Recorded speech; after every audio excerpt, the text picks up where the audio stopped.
Okay, let's go back to your textbook to talk a little bit about the type of the antivirals that we have inside the cell.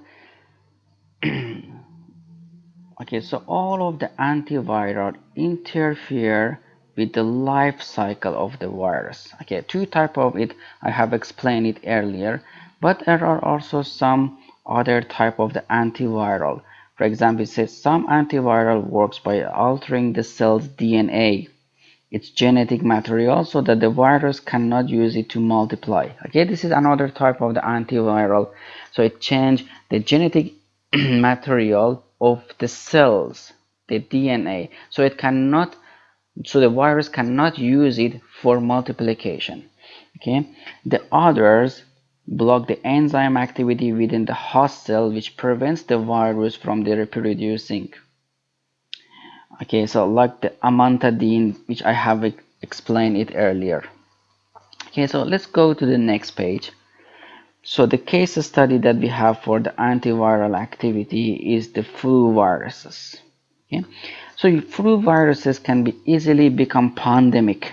So nowadays, probably you know about the coronavirus because your school is closed based on that one. So actually the coronavirus is one type of the flu virus which have mutated. So we don't have the medicine or antiviral medicine for that one yet, and we didn't have the vaccine for that one. So that's why it becomes very dangerous because it can transfer from one patient to the other patient easily.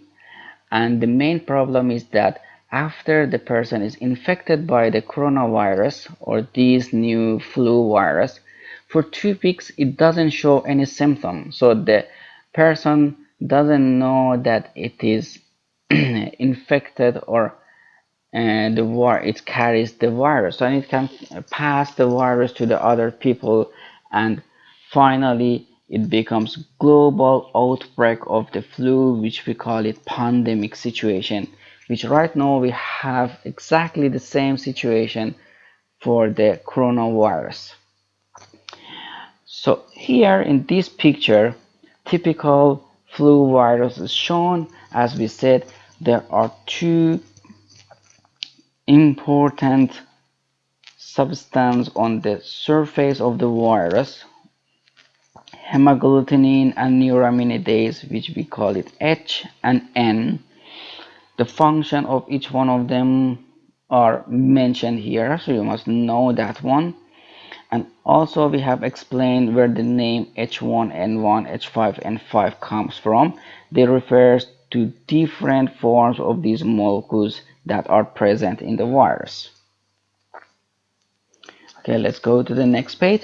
The picture that you have here, it shows the life cycle of the virus, but it's not in details. So as we said, in the cell we have sialic acid. The virus can bind to the sialic acid by the hemagglutinin which we have in the surface. So it goes into the cell by the process which we call it endocytosis.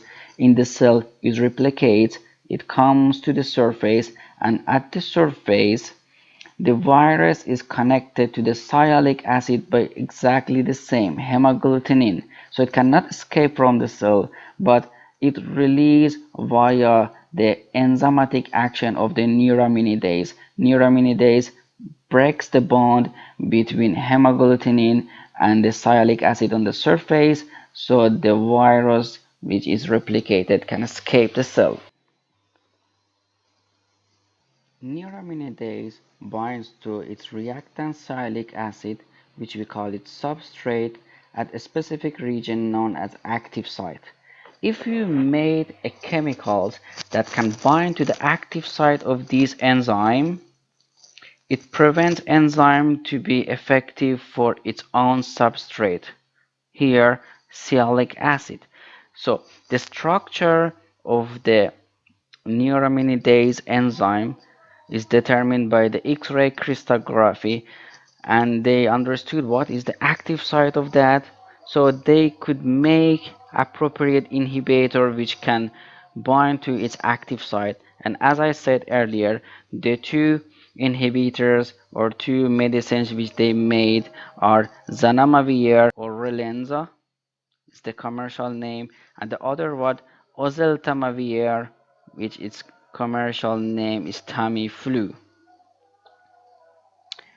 So these two names are important. You must know what is oseltamivir and what is zanamivir and how they have antiviral activity.